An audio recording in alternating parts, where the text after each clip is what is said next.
Muito obrigado, Sr. Presidente. É um gosto estar aqui perante esta plateia absolutamente repleta, além de todos os que estão a assistir online. Queria, em primeiro lugar, cumprimentar e felicitar os organizadores deste evento e agradecer na pessoa do Sr. Professor Carlos Blanco de Moraes e na pessoa do Sr. Ministro Gilmar Mendes por este sucesso.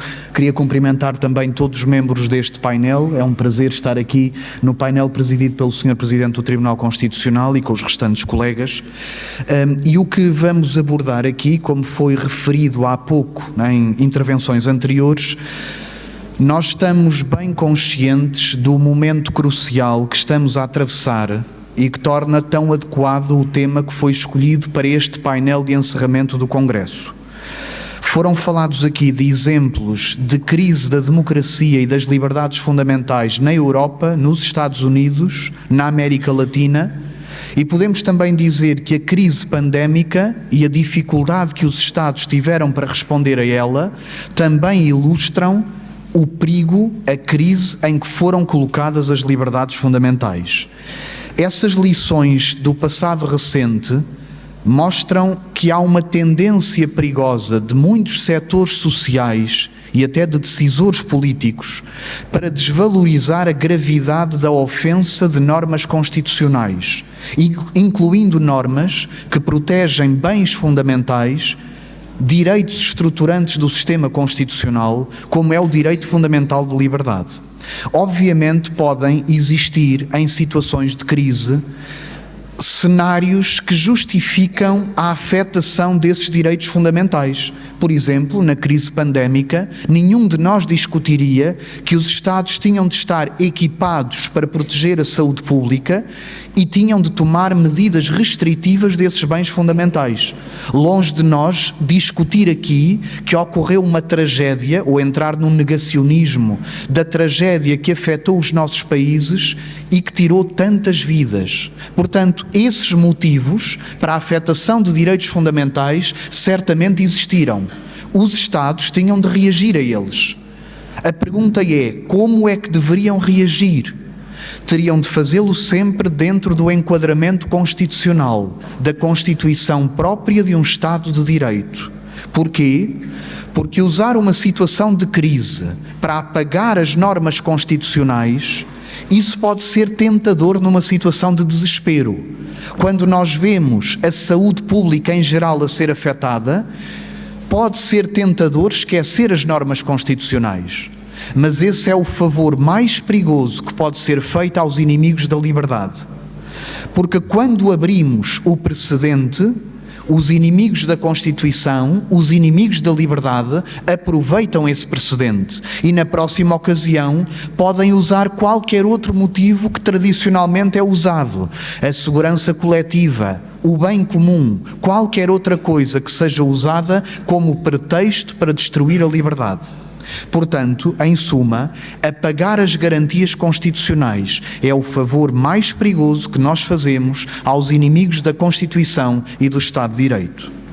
Como dizíamos há pouco, foram abordados aqui alguns exemplos que parecem acidentais, parecem isolados, mas nós vemos um padrão e vemos que não é um acidente.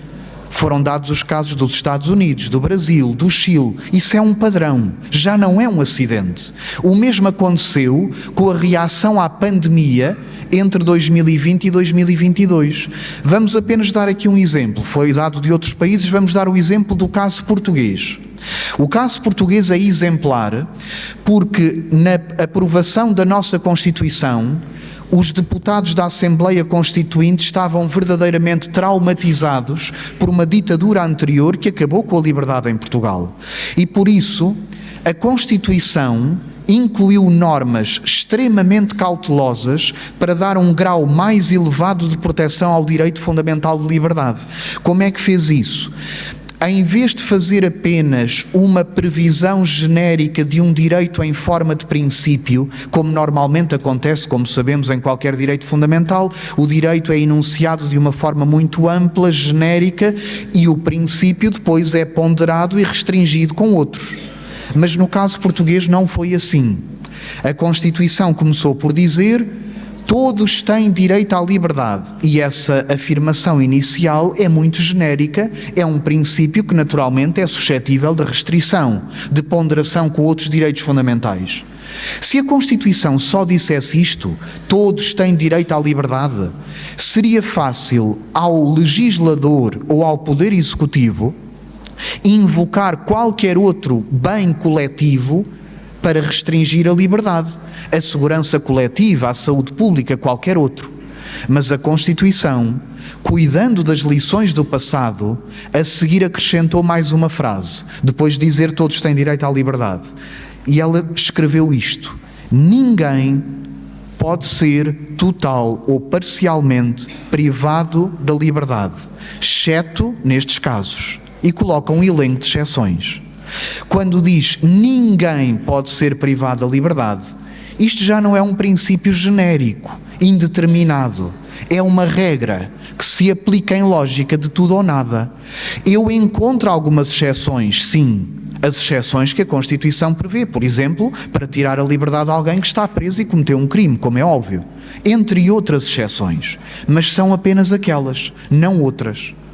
Quando o Estado português precisou de confinar toda a população em casa, naturalmente teria razões para isso na fase mais grave da pandemia.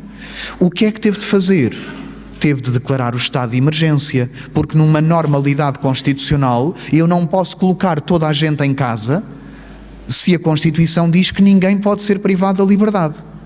O problema foi quando os decisores portugueses não quiseram assumir as despesas perante a população da continuação do estado de emergência e decidiram acabar com ele, mas manter o confinamento. Ora, isso é a violentação mais grave que nós podemos ter da Constituição. É simplesmente ignorar o direito fundamental de liberdade. Entretanto, o Tribunal Constitucional, deve dizer-se, em mais de 10 ocasiões já confirmou repetidamente a inconstitucionalidade dessas medidas, que, salvo erro, pelo menos em mais de 10 ocasiões, confirmou esta posição, que não era possível fazer aquilo que foi feito. Mas enquanto o Tribunal Constitucional não se pronunciou, os decisores portugueses mantiveram esta política de factos consumados e a população ficou em casa. Agora, porquê é que eu digo que está aqui em causa um padrão, tal como aconteceu nos Estados Unidos, no Brasil, no Chile, não é apenas um acidente? O que nos preocupa mais, o padrão de violação da Constituição, foi a justificação que foi apresentada para este corte da liberdade. Eu ficaria menos preocupado, apesar de ser uma interpretação errada da Constituição, ficaria menos preocupado se alguém dissesse: vocês não estão a ler bem o direito que diz que todos têm direito à liberdade. Ele não significa exatamente isso. Essa interpretação seria errada, mas pelo menos era apenas uma interpretação de uma regra constitucional. Mas não foi esta a justificação que foi apresentada. A doutrina que apoiou este confinamento fora da Constituição reconheceu que a Constituição tem esta regra, em lógica de tudo ou nada. Reconheceu que a Constituição proíbe este confinamento. Mas depois de dizer isso, escreveu coisas como estas: os constituintes não podem ser mitificados. Os constituintes não são seres omniscientes. Eles não podem prever tudo. Qualquer regra pode ser derrogada se o intérprete verificar que existem condições para isso. Ora, isto não é interpretação da Constituição. Isto é derrogação da Constituição. Isto é o que eu dizia: abrir a caixa de Pandora, destruir a sua força normativa. Porque afinal é indiferente saber se o legislador constituinte fixou uma regra ou não. Com a sua legitimidade para aprovar uma Constituição, não importa saber se ele fixou uma regra ou um princípio, porque qualquer que seja a opção da Constituição, o intérprete pode vir atrás, dizer que o constituinte se enganou e a norma tem de ser refeita, reescrita. Isto, como dizia, é a derrogação da Constituição. Ora, como dizia há pouco, alguém poderia dizer: mas isso não foi apenas uma situação de crise sanitária que já ficou no passado? Eu referi que os exemplos, por exemplo, que o Sr. Professor Carlos Blanco de Moraes referiu aqui, mostram que há um padrão, que não é um acidente. E querem ver uma prova disto, de que é um padrão para o futuro, não apenas para o passado? No início deste ano de 2023, os deputados em Portugal já apresentaram os projetos de revisão constitucional para reagir às mais de 10 pronúncias do Tribunal Constitucional. E o que é que esses projetos apresentam? A derrogação deste limite que a Constituição tem. Ou seja, se a Constituição impede esta conduta, então mude-se a Constituição. O que está mal não são os órgãos que violaram a Constituição. O que está mal é a Constituição. Ora, devo dizer, e abro só um parênteses muito rápido, nós podemos reconhecer que pode haver uma alteração cirúrgica em algum ponto da Constituição. Eu estou também de acordo com muitos autores que têm referido que a Constituição não está totalmente equipada para responder a uma crise sanitária. Mas uma coisa é responder a uma situação pontual, fazer uma alteração cirúrgica. Aquilo que nós temos nos projetos de revisão constitucional não é essa alteração cirúrgica.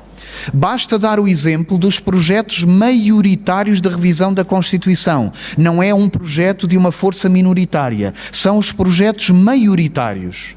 O que é que eles apresentam? Para dar um exemplo do projeto da bancada mais maioritária. O que se propõe é a permissão da Constituição para que uma autoridade administrativa, não um tribunal, uma autoridade do Poder Executivo, passe a determinar a privação da liberdade a pessoas que têm de ficar num espaço físico determinado, confinadas, por ordem do Poder Executivo. E não são apenas pessoas que, por exemplo, estejam comprovadamente com uma doença contagiosa grave, podia ser isso, mas não é isso que está nos projetos. Basta que a autoridade administrativa considere que elas podem ser propagadoras de uma doença, ainda que não se saiba se realmente estão doentes. A Constituição passaria, com este projeto, a autorizar esse confinamento independentemente de qualquer prévia validação judicial. Como eu dizia, é o precedente, a caixa de Pandora que já foi aberta para o futuro. E não será por acaso, para terminar, não será por acaso que estes projetos tentam esconder a verdadeira natureza destas medidas. Porquê?